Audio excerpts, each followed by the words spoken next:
All right, and we have Dave here today joining Bigfoot Fades podcast. Thank you, Dave, for coming in. Can you start by telling us what states that you have previously lived in? Yes, New Jersey, Texas, Delaware, Florida, Indiana, Oregon. That's pretty Minnesota. Awesome. Minnesota? And Minnesota, yeah. Nice. We were just talking about all like the Bigfoot and paranormal stuff. I'm doing a haircut today. Yeah.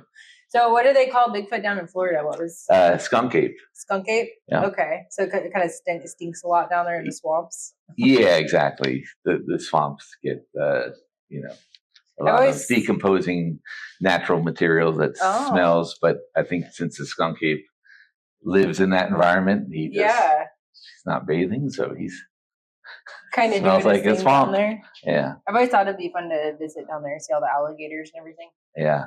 I wonder if, I think skunk ape is very similar to Bigfoot. I wonder if skunk ape came first or Bigfoot came first. That's an interesting thought. I think a lot of people are saying that they're like kind of related. Like there's different species of them, kind of like lions. You have lions and jaguars and tigers. They're all cats, but they're different styles and colors. Yeah, different. Yeah. I think that makes sense. Yep. Did you ever know anyone down there that saw any of them, or? When my wife and I were hiking the Florida Trail, we met another thru hiker who said he had had an encounter with the skunk ape. He told me that he had a very his sense of smell was very strong. Okay. That he can smell stuff better than most people can. Yeah. And that he had never smelt a smell as strong and as awful as that smell. And he had the sense, it was nighttime, so I don't think he actually saw it, but he smelt it. How long ago was this? I had that conversation with him in 2023, and I think he said he saw it the year before. So the end of December of 2022, I think. Did anyone else down there have any stories, or do you? No, but there is like and I'm sure this area has the same. There's a skunk ape like museum.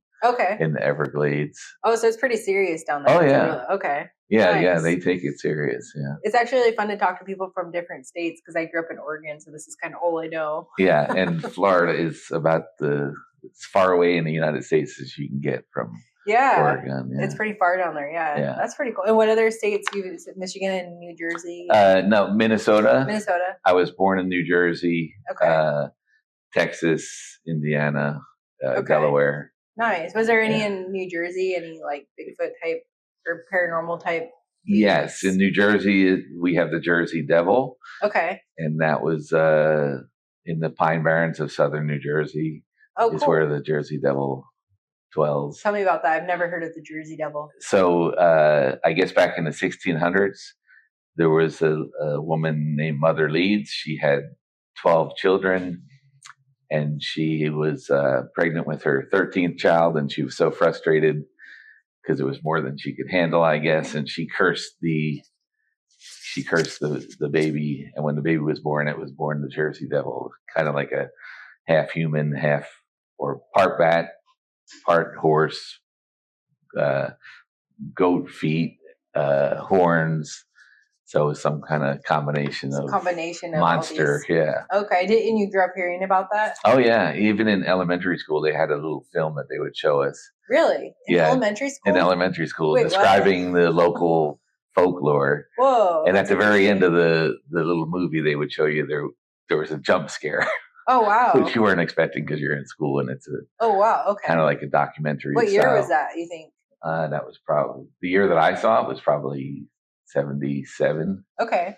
Yeah. Interesting. I didn't get any of that stuff in grade school. Yeah. It was the old fashioned, this was before VCR, so it was old fashioned like projector. Oh, wow. Yeah. Okay. Yeah. And they didn't think it would scare you guys? No, they knew. Whoever made it knew, because right at the very end, it's, just like a camera walking through the woods and the bushes. And then boom, they jump scare you because there's like a scream and but it wasn't like real. It was like all animated, like someone. Exactly. They made it like you didn't actually see the Jersey Devil except for like illustrations. Yeah. But at the very end with the jump scene, the camera's kind of panning through the brush and right at the end, there's like a scream and the camera jolts and Oh boy. everyone in the class screams because they're And scared. did you ever see anything else when you were a kid, like any UFOs or anything else that it just like fell off to you? Or my friend and I, probably around that same time that I saw what we thought was a UFO. It was like a silver cross, and it was like rotating through the sky. Uh, it's funny, I haven't thought about it in years. I actually used to draw when I was a kid, and I drew pictures of it. Really? It was just so profound. Okay. It may have been a plane. Looking back, my logical mind now says that it was probably a plane. You start doubting yourself. But at the time, and I wasn't the only one to see it, it was definitely unusual. That's crazy. Yeah. Yeah. So it was like how fast was it spinning? Do you feel like, was it like slow? Yeah, it was a slow rotation. So like on its axis, like if it was the up and down part was staying stationary, and the part that would of the cross that was go left and right was spinning at a slow rotation. Almost like if a windmill was like flying, and like the sides of it, like the longer part of the cross was like almost like if a person was like standing there and their arms were going like a ballerina who had their hands out and was spinning, kind of that kind of motion, but slowly. That doesn't sound like a plane. It doesn't. It doesn't. It was cloudy, and so my logical mind says, oh well, it was going in and out of clouds, so it was an optical illusion. But it was definitely spinning. High up was it? The normal plane height, I don't know. I was probably 8 at the time, so I don't. Was it sort of going on a trajectory, like say, like north to south? Left to right. Left to right. Left to right. Pretty steady. But slowly and spinning at the same time. And you've never seen or heard of anything like that before that would. No, not at all. I'll have to look out for some stories like that and see if I can come up with something for you, because that's a new one. That's pretty cool. Yeah, because most UFOs that you hear about aren't flying like that or looking like that. Yeah. So. Well, that is the definition of UFO. It's an unidentified flying object. So it doesn't have to be like aliens or orbs. There's so many different kinds. That's the fascinating thing about it. What is that? For sure. So in that aspect, I saw a UFO. Yeah. It may have been something of this earth, but in my mind's eye, it was something flying that I could not identify. So. And this is 1977 in Jersey. Yeah, 77, 78 in southern New Jersey. Okay, and you're out there with a friend just kind of playing. Yeah, we were in our backyard, and we looked up and we're like, wow. Mesmerized by it. Talk to that friend years later and say, hey, you remember that thing we saw? Or? I'm not in touch with him, so I haven't, but that would be interesting. I'm sure he remembers it. It was definitely remarkable. That'd be interesting, yeah. Yeah. So she thought like the new AI, video and photos nowadays, be fun to kind of recreate something like that. Yeah. So yeah, anything else you've ever seen that kind of just fell out of the ordinary, or with all the states you've been to, or any stories you've heard from any of the people at you work in forest parks or? Yes, there's nothing that's jumping out at me at the moment, but I've traveled a lot, so I've seen some unusual things and met some unusual people. I spend a lot of time long distance backpacking, so I spend a lot of time in the woods. So I would be a prime candidate to see a Have skunky. You ever seen any like giant nests or broken trees that seemed out of place, or? Not that I can think of. No. Okay.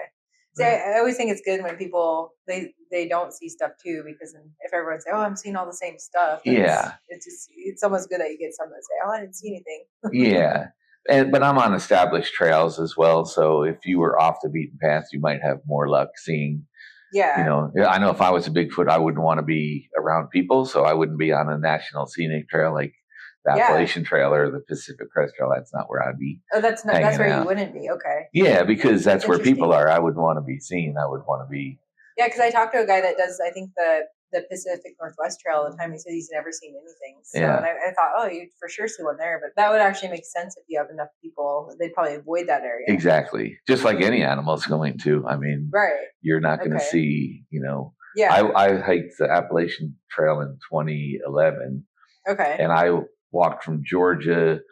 I was probably 5 or 6, maybe 700 miles into that hike before I saw my first bear. Oh, and there's plenty of bear in that area. Yeah. But they avoid people. Okay. So that you just don't see them. And I think Bigfoot's probably the same way. It's saying, "Oh, there's people. I'm going to go the opposite way." Well, you work out in an area out here now that you can probably start asking the locals too, see if you can get some stories from people. Yeah, for sure. For sure. Well, it's nice to chat with you today. And tell us your name again. Dave. Dave, Sarah. Well, it's good to chat with you. Until next time. Yeah. Welcome to Estacada. Thank you very much. Good to be here. Thank you.